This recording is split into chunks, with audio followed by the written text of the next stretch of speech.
Sobat Ava. Jadi kali ini kita kembali ke section baru kita, yakni inspirasi, inti prestasi kreativitas mahasiswa. Kali ini ketemu dengan saya Putsu yang bakalan menjadi host pada podcast kita kali ini. Dan tentunya podcast kali ini kita menghadirkan narasumber yang sangat menginspirasi kita, yang bakalan membagikan pengalaman-pengalamannya, karena narasumber kita kali ini adalah narasumber yang sangat berprestasi, yang bakal membagikan bagaimana proses perjalanannya sehingga menjadi mahasiswa yang berprestasi. Oke, kita perkenalan kepada kedua kakak yang sudah ada di depan saya, yakni Kak Ardi Ahmadi dan juga Kak Aldi As-Sahid. Halo Kak. Halo. Oke, gimana nih kabarnya Kak? Alhamdulillah sehat. Ya, alhamdulillah sehat. Oke, jadi mungkin perkenalan terlebih dahulu mungkin dari kedua narasumber kita ini merupakan mahasiswa yang memiliki prestasi di bidang akademik dan juga non-akademik, dan sudah banyak pengalaman-pengalaman yang telah didapatkan di luar sana yang mungkin bisa memberikan beberapa trik dan motivasi kepada penonton yang menonton kita, bagaimana sehingga bisa menjadi mahasiswa yang menginspirasi kepada masyarakat. Oke, mungkin sebelum melangkah lebih jauh, kayaknya kita bisa membahas motivasi. Jadi, apa sih sebenarnya motivasi dari kakak-kakak yang bisa menjadi alasan utama sehingga banyak nih kegiatan-kegiatan dan perlombaan yang telah kakak ikuti di luar sana? Silakan dari Kak Aldi. Oke, terima kasih Kak Putsu atas kesempatan yang diberikan dan sudah mengundang kita, saya sama Kak Arbi, di podcast kali ini yang luar biasa, sangat luar biasa. Dan untuk masalah motivasi, untuk ditanyakan masalah motivasi, tentunya kalau bagi saya pribadi itu niat. Jadi saya sebelum masuk ke Unhas udah ada niatan dari SMA untuk melanjutkan prestasi-prestasi yang saya sudah lakukan di masa-masa sekolah dulu. Nah, sebelum masuk kuliah saya tuh kayak gini, nanti setelah masuk kuliah apakah saya masih tetap bisa ikut lomba-lomba? Apakah saya masih bisa berprestasi? Nah, itu saya tanyakan. Kemudian sebelum masuk Unhas saya cari di mana sih nantinya saya bisa kembangkan minat dan bakat saya. Apakah di Unhas itu ada wadah yang bisa saya tempati untuk bisa berprestasi? Nah, kemudian saya dapat UKM.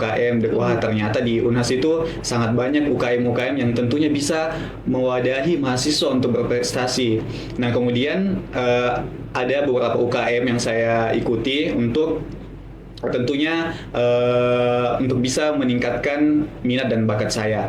Dan kemudian kalau bagi saya sih bagaimana niat kita dari awal untuk bisa berprestasi, nah itu nantinya akan jalan tersendirinya untuk kembali ke tujuan awal kita. Bagaimana kita bisa meningkatkan minat dan bakat kita, untuk meningkatkan skill dan pengetahuan kita, sehingga ketika ada perlombaan, nah kita ikuti dengan tujuan-tujuan yang sudah kita persiapkan di awal tadi. Mungkin itu saya Kak Putsu. Oke, wah.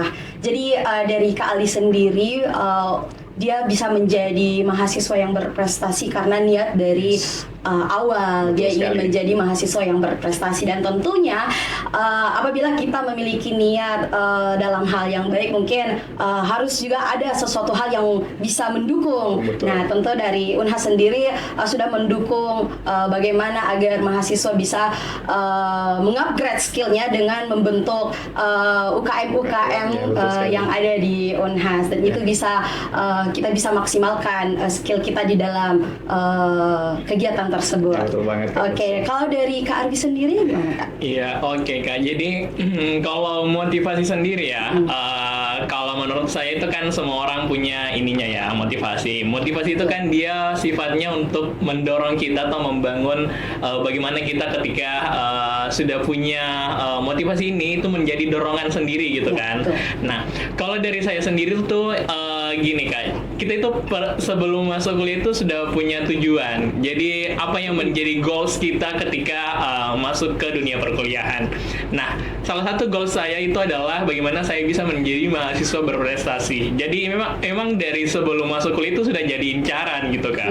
Nah, setelah kita punya tujuan itu atau goals itu, maka kita buat planningnya. Jadi saya buat planning dari masa masuk perguruan tinggi itu sudah punya planning. Di tahun pertama saya kuliah saya bakalan ngapain. Jadi tahun pertama saya akan penuh dengan bagaimana saya mengobservasi, bagaimana saya beradaptasi dengan lingkungan kampus. Kemudian di tahun kedua dan ketiga saya itu adalah proses saya untuk berprestasi Kak. Jadi di tahun kedua dan ketiga ini pokoknya kalau saya punya peluang, saya lihat ada event gitu kan, saya pokoknya apply aja gitu. Jadi coba aja event-event itu. Jadi kan semua peluang itu adalah kesempatan kamu gitu Kak.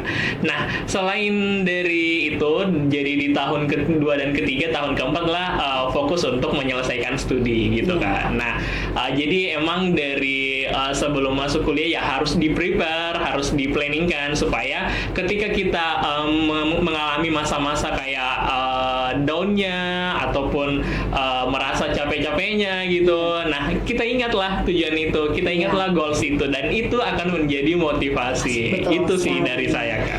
Oke, sangat menginspirasi sekali ya. Jadi mungkin hal yang memotivasi kakak sendiri untuk menjadi prestasi itu dari tujuan awal. Iya, betul Tujuan sekali. awal menjadi mahasiswa yakni menjadi mahasiswa yang prestasi. Jadi Iya. itu sudah menjadi incaran awal ya Kak, sehingga kakak bisa memprepare atau memplanning, mempersiapkan diri sejauh mungkin. Kalau di semester awal ini kita bisa beradaptasi dengan ilmu-ilmu Kesmas sendiri ya Kak. Betul Jadi sekali, Kak. selanjutnya kita bisa mempersiapkan diri di selanjutnya agar bisa menjadi mahasiswa yang berprestasi, bukan hanya keluaran sebagai sarjana kesehatan masyarakat saja ya Kak, tapi ada hal yang bisa dibanggakan. Iya, betul, Iya, Kak. betul sekali.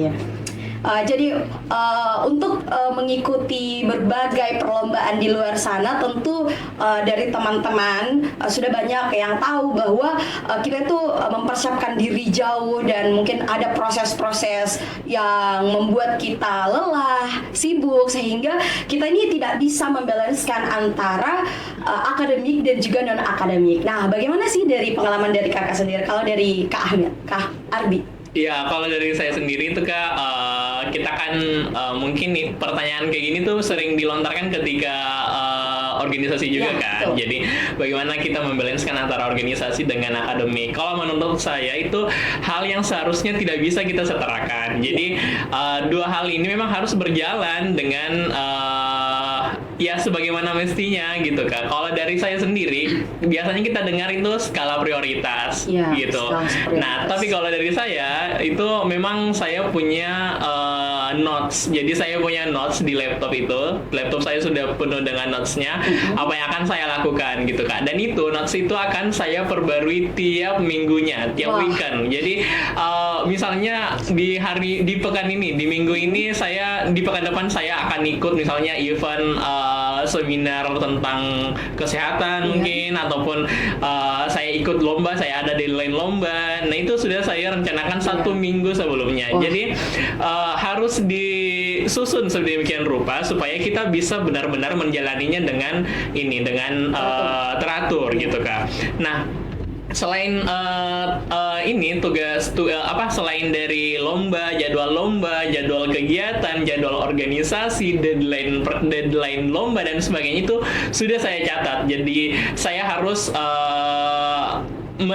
bagaimana kalau misalnya sudah dicatat, saya harus disiplin gitu. Iya, betul. Jadi saya harus saya harus mengikuti apa yang jadwal yang sudah saya buat. Jadi itu yang perlu juga kita bangun konsisten Iya, konsisten. dalam mendisiplinkan diri gitu kan. Iya. Jadi itu awalnya memang belajar, terus agak susah memang kalau di awal itu agak susah pasti karena bakalan banyak yang bentrok gitu kan. Dan perannya skala prioritas itu di situ. Jadi bukan di awal gitu. Jadi peran skala prioritas itu ketika kita sudah buat timeline-nya. Iya. Jadi gitu Kak. Kalau ngebalance antara organisasi dengan akademik. Terus akademik itu ya ini, akademik itu harus jadi nomor satu pokoknya kalau dari saya Kak. Jadi akademik itu apapun yang akan terjadi, akademik itu yang nomor satu. Jadi akademik, terus yang prestasi dengan organisasi ya itu poin kedua lah gitu Kak, bukan poin pertamanya. Karena tujuannya kita mahasiswa kan ini masuk ke akademik gitu kan. Iya, jadi sesuai dengan tadi ya bahwa poin utama itu harus tujuan. Nah, tujuan sendiri kita masuk dalam bangku perkuliahan adalah bisa mendapatkan keilmuan. Nah, menjadi poin dari kakak sendiri untuk bisa menjadi orang yang berprestasi itu menjadi poin yang kedua. Tapi seperti yang kita lihat, walaupun itu menjadi poin kedua, tapi dari Kak Arbi sendiri bisa memperlihatkan bahwa apapun prioritas kita itu bakalan jalan sesuai dengan niat awal kita. Iya. Kalau dari Kak Ali sendiri gimana Kak? Kalau dari saya sih Kak Putsu hampir sama sih dengan apa yang Kak Arbi katakan tadi. Nah, kita kembali ke prioritas yang akan kita lakukan. Tentunya kalau saya sendiri kan mungkin kegiatan nggak terlalu banyak sih, event-event yang diikuti juga nggak terlalu banyak. Cuman saya kalau misalnya ketika ada lomba yang ingin diikuti, saya tuh harus persiapkan dengan semaksimal mungkin, semaksimal mungkin. Dan kadang-kadang kalau saya sendiri, saya harus mengorbankan kuliah saya untuk berlatih misalnya, untuk mengikuti perlombaan itu untuk hasil yang maksimal. Karena saya tuh lebih percaya dengan proses-proses yang saya lakukan. Apa-apa yang saya lakukan itu ketika mau ikut lomba, kalau mau ikut lomba, saya harus maksimalkan di proses. Kenapa? Karena orang-orang itu lihat proses-prosesnya kita, dan ketika saya ikut lomba, saya nggak pernah kepikiran nanti dapat juara kah atau tidak, tetapi saya harus maksimalkan di proses. Nanti masalah juara itu takdirnya Allah, begitu kan. Cuman bagi saya kalau misalnya akademik itu tugas-tugas tentunya nggak pernah ditinggalin. Nah, kalau ada tugas dari dosen meskipun nggak masuk kuliah, itu tetap dikerjain dan dikumpul tepat waktu Kak Putsu. Dan kembali lagi ke tadi seperti yang dikatakan Arbi bahwa kita masuk ke UNHAS ini untuk kuliah, untuk akademik. Jadi mungkin kita harus lebih banyak untuk memfokuskan diri ke akademiknya kita daripada kegiatan-kegiatan di luar. Tetapi kalau saya pribadi nih Kak Putsu, sejauh ini antara akademik dan prestasi-prestasi yang saya miliki semuanya balance kok. Nggak ada yang lebih ke prestasi, nggak ada yang lebih ke akademik. Mungkin itu saja Kak Putsu. Oke, jadi mungkin dari Kak Arbi sendiri lebih maksimalkan di proses ya kan. Betul. Jadi apapun yang kita lakukan, perjuangan di proses itu tidak akan mengkhianati hasil, ya kan. Jadi dari Kak Arbi sendiri menomorsatukan akademik, dan kalau Kak Arbi menomorsatukan tugas. Jadi menyelesaikan tugas dari dosen itu tidak kalah penting ya kan Kak. Iya, betul sekali. Nah, jadi catatan penting buat teman-teman kalau ingin menjadi mahasiswa berprestasi, ingat juga akademiknya dan tugas dari dosen, karena memang tujuan kita berkuliah itu ya kan. Iya, tentu. Nah, oke Kak. Jadi kan banyak nih lomba-lomba yang diikuti dari Kak Aldi dan juga Kak Arbi. Nah, bolehlah diceritakan perlombaan-perlombaan yang telah diikuti dan juga juara yang telah didapatkan dari kakak, dan apa sih sebenarnya lomba-lomba itu yang sangat berkesan buat kakak-kakak, dan bisa diceritakan proses mengikuti lomba tersebut sehingga bisa menjadi sang juara. Oke Kak, dari Kak Aldi Kak. Oke, baik, terima kasih Kak Putsu. Kalau saya pribadi nih, dari kecil kan memang sering ikut lomba nih Kak Putsu, dan memang kalau saya sendiri itu lebih ke prestasinya itu lebih ke bidang seni. Bidang seni ya. Dan memang dari kecil itu suka banget dengan seni. Sudah ada naluri dari kecil. Betul. Dan untuk kalau mau diceritain perlombaan yang paling berkesan itu perlombaan yang baru-baru saya ikuti kemarin di Korea Selatan, yaitu World Career Games yang ke-12. Nah, di situ saya benar-benar rasakan proses yang sangat luar biasa, di mana saya harus persiapkan perlombaan itu Kak dengan berbulan-bulan. Itu prosesnya tidak sebentar, iya, tidak sebentar ya. Mulai dari latihan yang hampir tiap malam dan kadang sampai subuh sampai pagi, belum lagi paginya harus antar proposal, karena kan untuk ke sana membutuhkan biaya yang sangat banyak nih Kak. Dan tentunya kalau untuk pribadi kan itu saya rasa nggak mampu dan kita harus memang untuk jalankan proposal untuk dapatkan dana misalnya untuk ke sana. Dan dari proses-proses itu saya dan teman-teman itu ada sedihnya tentunya, ada sedihnya, ada juga senangnya, ada juga marah-marahnya.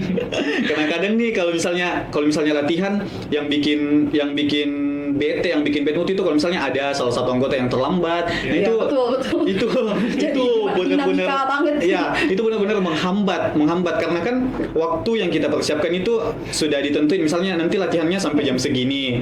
Nah kalau misalnya ada teman-teman yang terlambat itu kayak gimana, bad mood banget karena harusnya kan proses latihannya itu lama, jadi sebentar karena udah terpotong untuk nungguin nih teman-teman yang terlambat. Dan itu salah satu pengalaman yang luar biasa sih karena dari situ juga saya dan teman-teman saya itu bisa chemistry-nya lebih dapat karena saling mengungkapkan misalnya perasaan satu sama lain. Dan kemudian saya kan berproses itu kurang lebih 4 sampai 5 bulan ya Kak Putsu. Dari awal dari bulan 3 2023 bulan Maret. Dan lombanya itu bulan Juli 2023. Tentunya perasaan saya sangat senang karena ini lomba internasional pertama saya selama hidup. Dan saya tidak pernah menyangka bisa sampai ke Korea Selatan, Kak Butsu. Negara yang sangat ingin dikunjungi oleh banyak orang. Saya bisa sampai ke sana dengan berlomba, bukan hanya liburan semata. Berlomba berkedok liburan nih.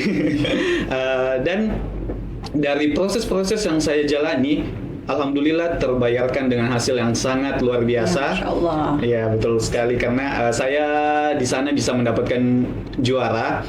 Tentunya dari hasil itu bisa membanggakan kedua orang tua saya, diri saya pribadi, dan tentunya alma mater tercinta Universitas Hasanuddin.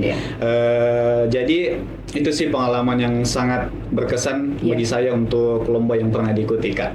Kalau boleh tahu pada lomba itu juara berapa Kak? Jadi kebetulan yang saya dan teman-teman ikutin itu ada 2 kategori. Yang pertama folklore akapela, yang kedua seni folklore. Dan saya dan tim itu ikut di open competition. Nah di open competition dari 2 kategori ini, kategori seni folklore kita dapat winner. Alhamdulillah posisi pertama. Dan kalau misalnya kalau yang di folklore akapela itu kita dapat prestasi diploma 1 gold. Ya, golden diploma. Ya, alhamdulillah itu sih prestasi yang sangat luar biasa.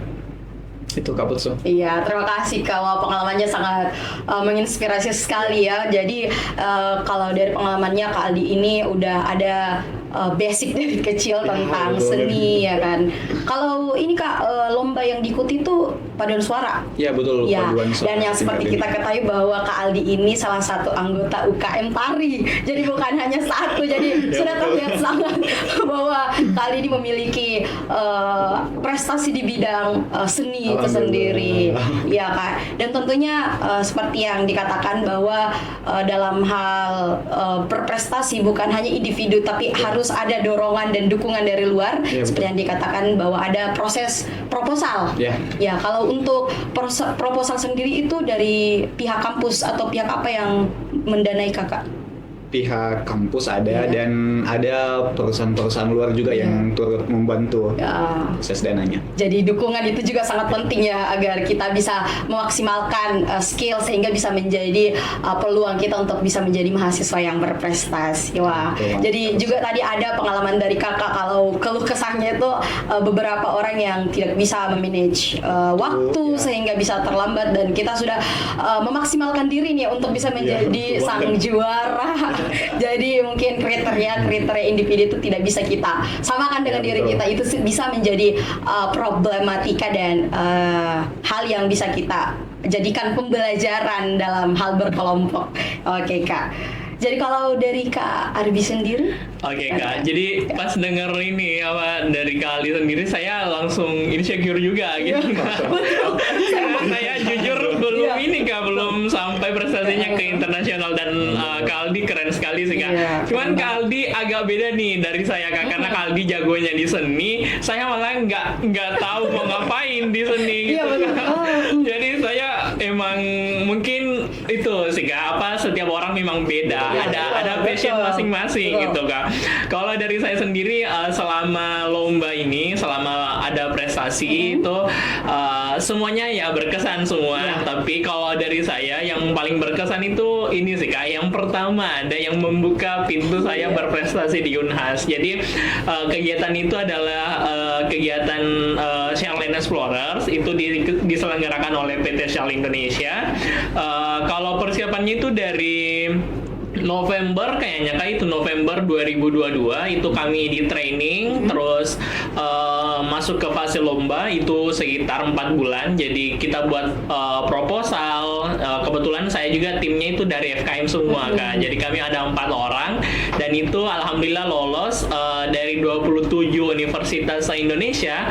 Kami lolos menjadi 10 besar. 10 besar itu presentasi secara nasional, dan itu presentasinya online. Dan alhamdulillahnya lagi kami menjadi satu-satunya tim dari Timur dan menjadi pemenang kategori honorable mention Kak. Dan itu alhamdulillah menjadi pembuka prestasi saya selama menjadi mahasiswa Kak. Dan kalau prosesnya itu emang hektik sih Kak, karena itu di akhir tahun dan awal tahun itu sibuknya kita final, kemudian awal tahun yang transisi kuliah juga habis libur gitu kan. Nah, menurut saya itu juga menjadi tantangan gitu Kak. Jadi bagaimana kami, apalagi kalau tim sama seperti Kaldi, pasti dinamikanya lebih ada gitu Kak, daripada kalau misalnya kategorinya itu individu. Kayak gitu sih Kak. Kemudian pengalaman juga ini kan dari saya yang mungkin bisa menjadi inspirasi bagi teman-teman. Jadi saya juga punya mimpi sebenarnya Kak. Jadi saya itu kalau di waktu kecil menulis mimpinya tuh di zaman-zaman SMA, SMP itu menulis mimpinya tuh di dinding Kak, di dinding kamar gitu.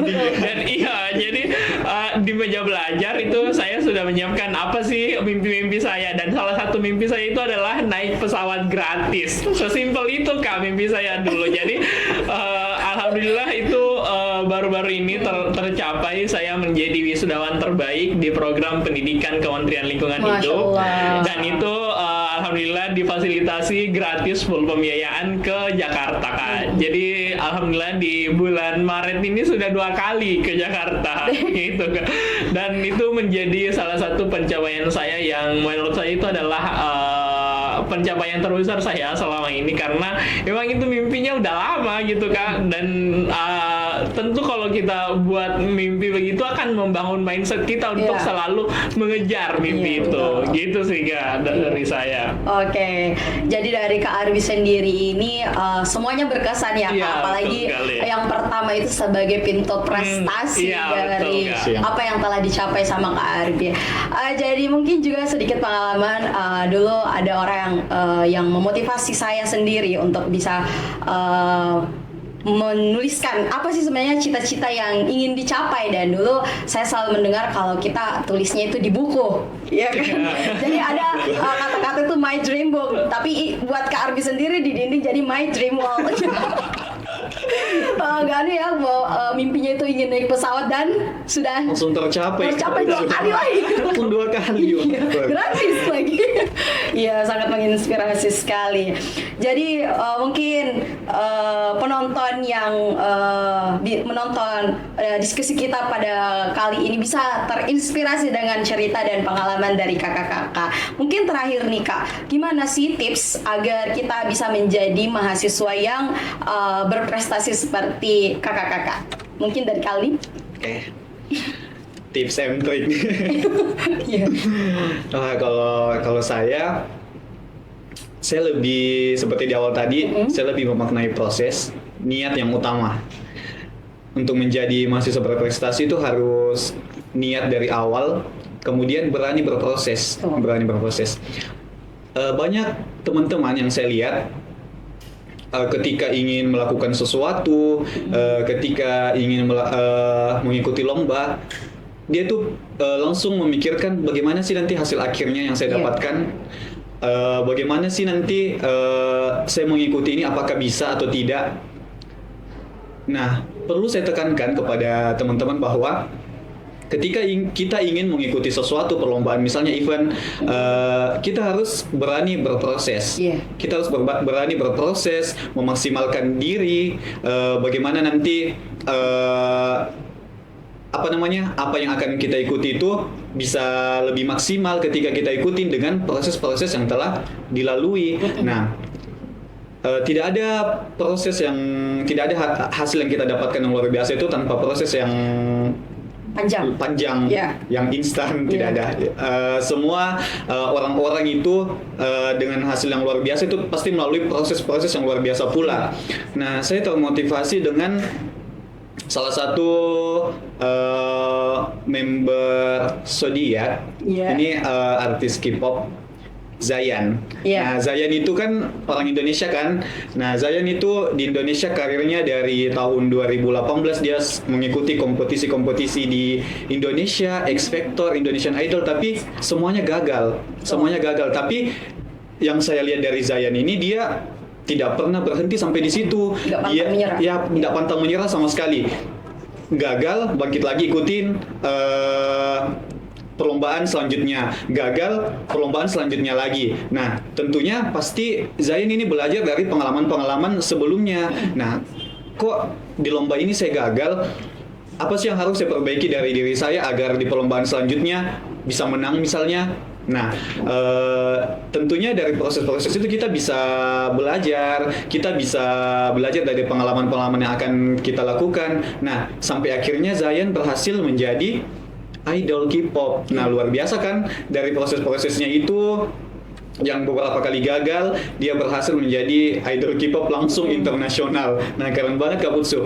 Kemudian saya mau bagi pengalaman saya ini. Dari tahun 2022 saya ikut pensi Unhas, cabang lomba nyanyi dangdut itu. Dari 2022 sampai tahun ini kemarin 2024. Jadi tahun 2022 itu Kak Putsu, saya ikut lomba tapi nggak dapat juara. Dan saya nggak berhenti di situ loh. Tahun 2023 saya ikut lagi. Di tahun 2023 alhamdulillah dapat juara, tapi juara 3. Belum puas sampai di situ. Tahun ini ikut lagi. Saya bertekad tahun ini, tahun terakhir nih angkatan 2021 untuk ikut pensi. Saya benar-benar harus maksimal. Saya harus maksimal banget pokoknya. Sampai akhirnya tahun ini alhamdulillah dapat juara 1. Dan saya kayak gini, kenapa baru sekarang rezekinya? Dan mungkin Allah mau lihat saya lebih memaknai proses, lebih banyak berjuang. Jangan berhenti di situ saja. Jadi teman-teman, tipsnya itu kayaknya yang pertama niat. Yang kedua harus berproses, karena jangan langsung ketika ingin mengikuti sesuatu jangan langsung lihat hasil akhirnya, tapi lebih berproses dulu, karena untuk hasil yang lebih maksimal nanti itu takdir yang ditentuin oleh Allah. Dan pastinya Allah lihat proses-proses yang telah kita lalui dong untuk mendapatkan hasil-hasil tersebut. Mungkin itu saja Kak Putsu. Wah, Masya Allah sangat menginspirasi ya. Jadi pesan dari Kak Aldi sendiri itu bagaimana kita bisa memaknai proses, dan tentu kita harus bisa berani untuk memulai proses itu, dan jangan berpikir bahwa saya ini bisa atau enggak, memikirkan kekalahan di akhir, harus memiliki prinsip bahwa ada gitu.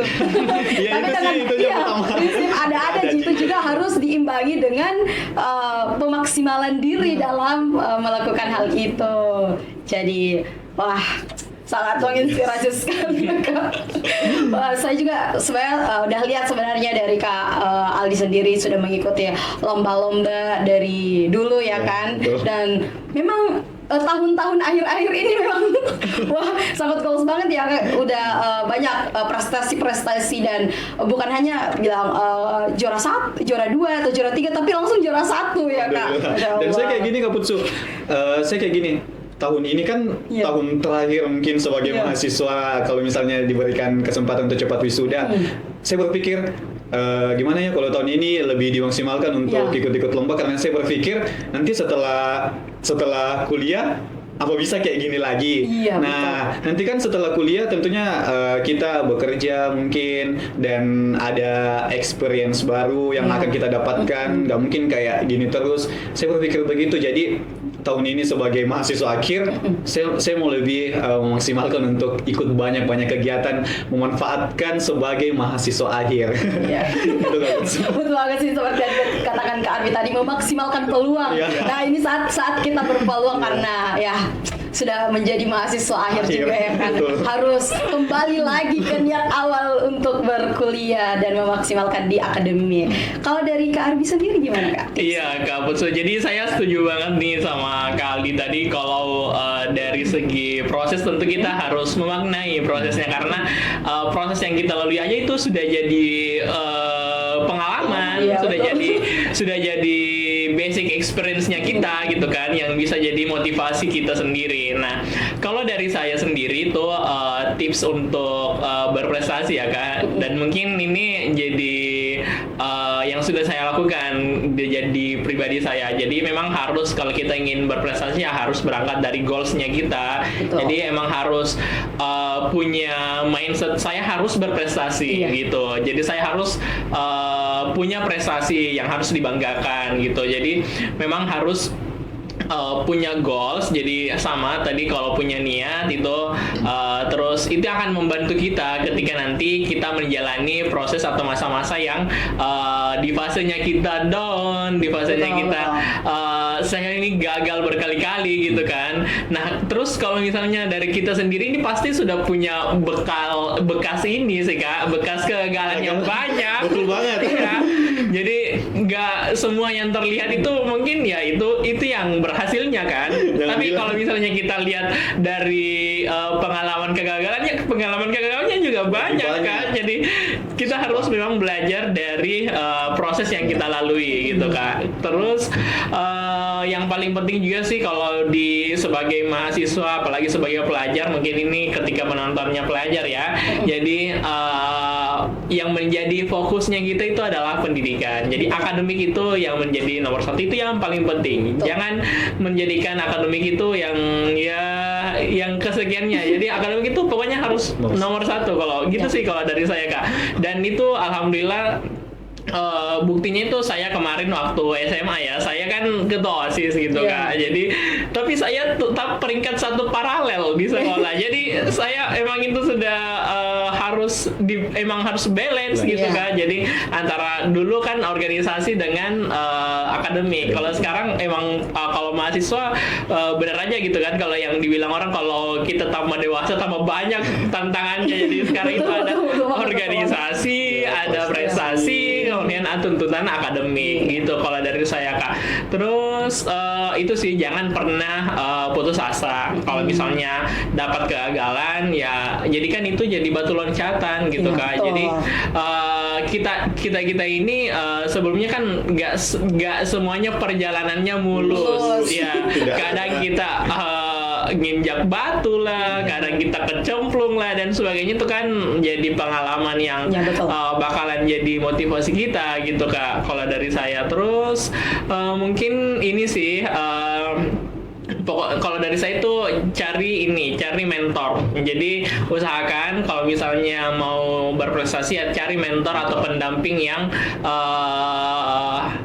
nyambung gitu Kak, connect dengan kita. Jadi semuanya harus misalnya kita butuh untuk konsultasi atau betul. butuh motivasi, dan itu memang harus dari mentor gitu Kak. Kalau kita sendiri itu kan, kalau saya sendiri tuh pasti ada fase-fase itunya Kak, fase-fase down-nya, fase-fase menangisnya, fase-fase ngeblanknya dan sebagainya tuh pasti ada sih Kak. Jadi emang harus, kalau misalnya kita sudah punya goals, punya terbangun mindset, pasti itu bakalan kelihatan gitu Kak. Kelihatan, kita akan selalu mengingat dan itu menjadi motivasi tersendiri buat kita, dan itu kita harus pasti terbangun gitu. Iya, betul. Ini saya kemarin sudah melewati tantangan yang begitu besar kayak gini, terus kenapa saya harus kalah dengan tantangan sekarang gitu kan. Jadi kita memang harus berangkat dari itu, karena pengalaman terbaik itu kan dari apa yang sudah kita lakukan. Iya, gitu, betul Kak. sekali. Itu sih dari saya Kak Putsu. Oke, terima kasih Kak, sangat menginspirasi sekali. Jadi mungkin Kak Ardi itu berangkat dari seperti yang dikatakan tujuan. Iya. Kita harus punya goals agar bisa memaksimalkan proses-proses kedepannya, ya kan. Dan pesan untuk teman-teman sekalian untuk memfokusi diri di bidang akademik. Iya. Ya, harus menomorsatukan, jangan mensekian kalikan akademik itu. Dan tentu kita harus jangan berputus asa dalam hal melakukan kegiatan-kegiatan. Jangan pikir kita kalahnya dulu ini, Ya, jangan betul pikir kalah. sekali. Dan karena dari keputusasaan itu sendiri bisa menjadi batu loncatan. Iya. Karena ada motivasi dari mana ya saya dapatkan bahwa guru yang terbaik adalah pengalaman hidup. Pengalaman, Iya, betul sekali, Kak betul Putsu. sekali. Dan juga tadi sarannya untuk mencari mentor yang kita bisa saling komunikasi yang baik dan bisa meminta konsultasi dan motivasi dari orang tersebut. Oke, mungkin itu saja Kak podcast kita kali ini, dan diskusi yang sangat memotivasi banget. Ya. Dan tentunya juga kepada teman-teman, jangan berhenti untuk berprestasi. Meskipun kita sebagai mahasiswa, tapi dalam hal kegiatan kampus juga mendorong kita untuk menjadi mahasiswa berprestasi, karena tidak serta-merta apa yang kita lakukan itu kegiatan-kegiatan yang telah kita lakukan itu tidak terbuang sia-sia, namun juga dihitung waktu yang kita lakukan, bahwa ada SKS-nya ya kan. Nah, jadi di situ juga fakultas dan juga university juga bisa mendorong kita untuk menjadi mahasiswa yang berprestasi. Oke, mungkin itu saja pembahasan kita. Jadi mungkin dari pengalaman-pengalaman dari kakak-kakak yang ada depan saya ini bisa memotivasi kepada teman-teman sekalian. Dan mungkin cukup sekian, dan sampai jumpa ke podcast selanjutnya. Terima kasih teman-teman. Terima kasih Kak Putsu. Terima kasih semua.